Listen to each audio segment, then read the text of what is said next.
yang pernah menderita untuk umat ini. Bahkan beliau mengatakan penderitaannya untuk agama, untuk selamatnya umat ini. Apabila penderitaan nabi-nabi terdahulu semuanya dikumpulkan jadi satu, tidak bisa menyamai penderitaan Rasulullah SAW. Rasulullah adalah orang yang paling mencintai umat ini. Bahkan cintanya Nabi SAW dibawa sampai di akhir hayatnya. Malaikat maut sudah datang di hadapannya pun yang dipikirkan masih umatnya juga yang orang yang pertama nanti dibangkitkan dari kuburnya adalah Rasulullah SAW. Jibril alaihissalam mencari-cari di mana kubur Nabi. Ketika berjumpa dengan Nabi, Rasulullah sudah dibangkitkan oleh Allah sambil mengibaskan jenggotnya yang berdebu. Melihat ada Jibril, Nabi bertanya, "Wahai Jibril, hari apa itu?"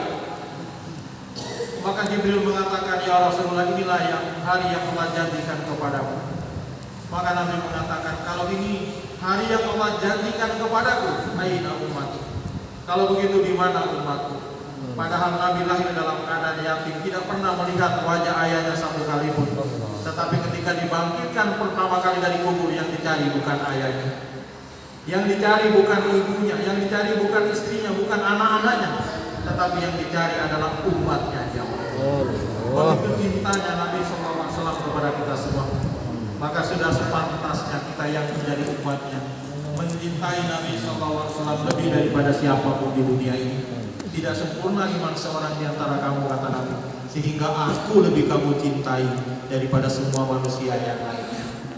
Tadi yang mulia, tandanya mencintai Nabi tidak sekedar kita mengucapkan salawat dengan lisan kita, tetapi kata Nabi, "Man ahya sunnati faqad ahabbani."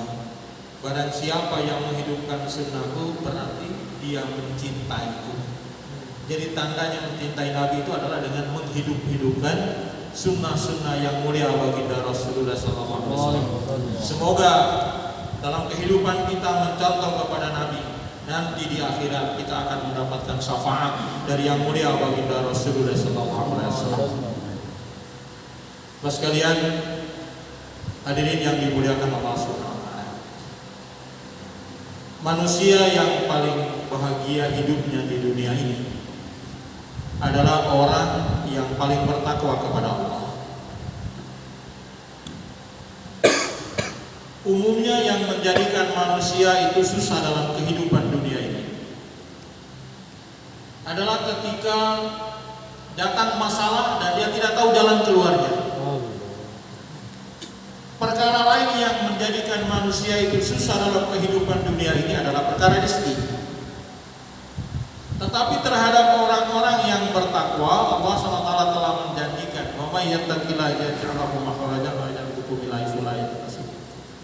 Barang siapa yang bertakwa kepada Allah, Allah akan tunjukkan jalan keluar dari setiap masalah. Masalah apa saja? Masalah dunia, masalah akhirat, jalan keluarnya akan ditunjukkan oleh Allah.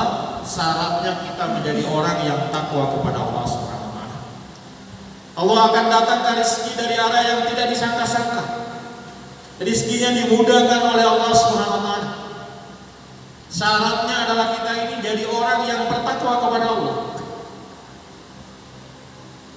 Kita bisa melihat pada diri kita ini, apakah kita ini golongan orang-orang yang bertakwa kepada Allah. Di dalam Al-Quran, Allah SWT telah menerangkan ciri-ciri orang takwa. Ciri orang takwa itu menurut Allah. Para ulama menerangkan ciri orang takwa yang Allah terangkan di dalam Al-Quran itu dalam dua sisi. Satu sisi hubungan ritual ibadah kita kepada Allah, dan di satu sisi yang lain hubungan kita sesama makhluk ciptaan Allah. Tadi yang mulia, dari sisi hubungan ritual ibadah kita kepada Allah, maka Allah SWT ingatkan orang-orang yang bertakwa itu siapa? Yaitu mereka yang menjadikan Al-Quran petunjuk dalam kehidupannya. Al-Quran itu apa? Hudalil muttaqin.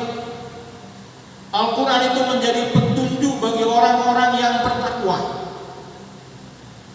Kemudian orang-orang bertakwa itu yakin akan perkara yang gaib, dan mendirikan sholat. Tadi yang mulia, kita bisa lihat, kita bisa ukur pada diri kita ini bagaimana keyakinan kita kepada Allah SWT. Yakin yang dikehendaki adalah yakin yang tidak bercampur dengan kesyirikan dan kemusyrikan. Yakin yang benar-benar sempurna kepada Allah SWT. Iman yang betul-betul sempurna, yang dengan iman itu kita memandang segala sesuatu di muka bumi ini dengan kacamata iman. Tidak ada satu perkara pun yang melalaikan kita dari mengingat Allah Subhanahu wa taala. Sehingga orang-orang yang imannya benar, apabila dia melihat matahari terbit dari timur, maka dia paham ini matahari terbit karena diterbitkan oleh Allah Subhanahu wa taala. Melihat matahari yang terbenam di barat, dia akan paham matahari terbenam karena diterbenamkan oleh Allah Subhanahu wa taala. Qul ara'aytum in ja'alallahu 'alaikumul laila sarmadan ila yaumil qiyamah man ilahun ghairullahi ya'tikum bidiyah. Katakan, sekiranya Allah jadikan untuk kamu itu malam terus-menerus sampai hari kiamat, siapakah Tuhan selain Allah yang mendatangkan terang kepada kamu? Kalau Allah jadikan malam terus-menerus sampai hari kiamat, tidak ada yang bisa mendatangkan terang kepada kita. Dan kehidupan ini akan berhenti.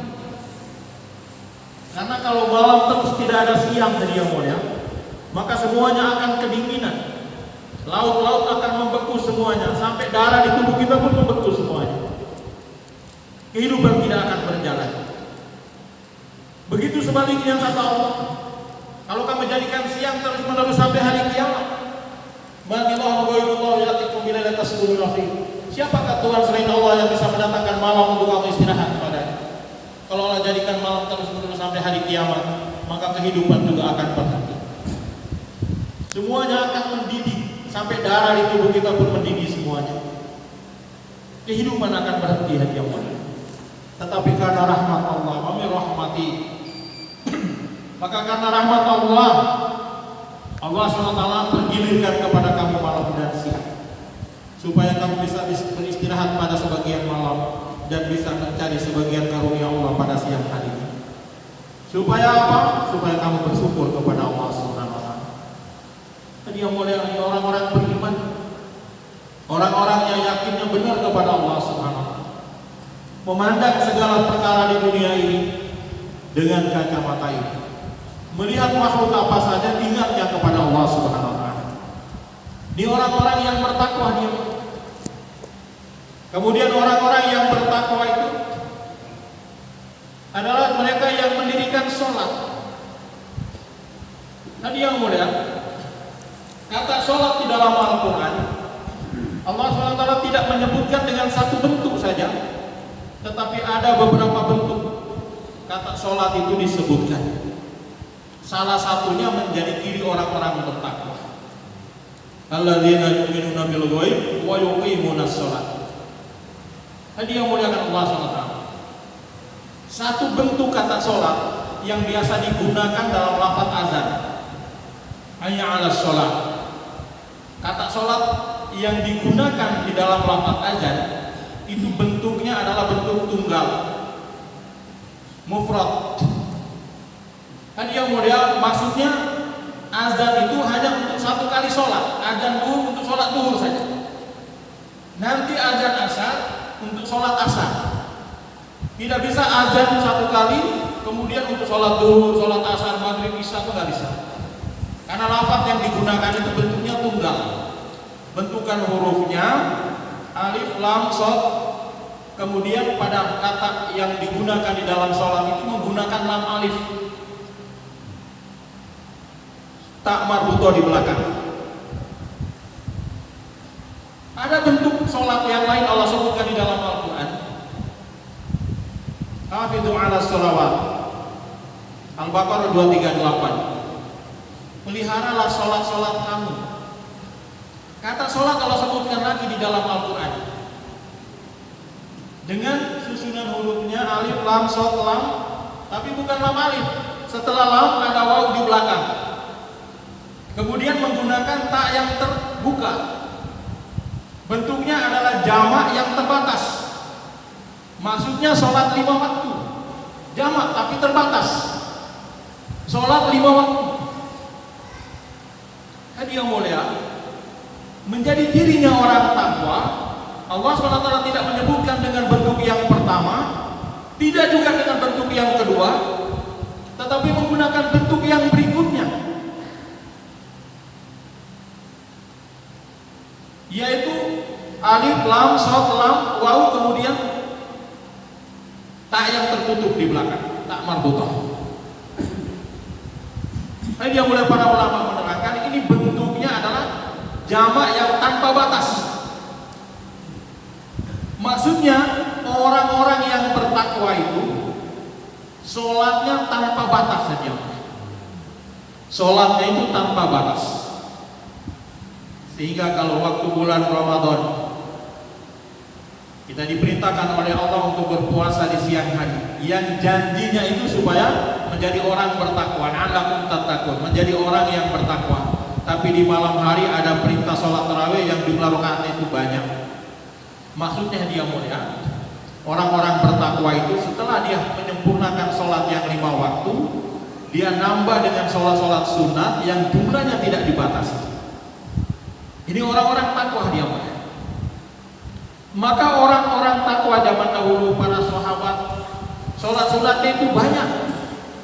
Di kalangan para sahabat itu kita baca dalam riwayat kehidupan mereka, dalam kitab Hayatus Sahabat, kita baca simak bagaimana kehidupan mereka. Ada sahabat yang sholat sunatnya dari selepas Isya, nanti kagetnya kalau Bilal sudah mengumandangkan azan subuhnya. Sholat sunatnya begitu panjang. Orang-orang soleh zaman dulu umurnya sudah 100 tahun, sholat sunatnya setiap hari 300 rakaat, 200 rakaat, 150 rakaat setiap harinya, sholat sunatnya. Ini diri orang-orang takwa dia mulia. Sekarang berapa sholat sunat kita dia mulia? Jadi kalau sampai hari ini sholat kita ini baru 5 waktu saja, maknanya belum cukup syaratnya menjadi orang takwa di sisi Allah. Sehingga pantas kalau ada masalah, jalan keluarnya tidak ditunjukkan oleh Allah. Sehingga pantas kalau hanya untuk mendapatkan rezeki saja jadi susah. Karena ketakwaan kita belum sesuai dengan kehendak Allah Subhanahu wa taala. Apalagi yang 5 waktunya saja masih bolong-bolong hadiah mulia. Tambah sulit lagi.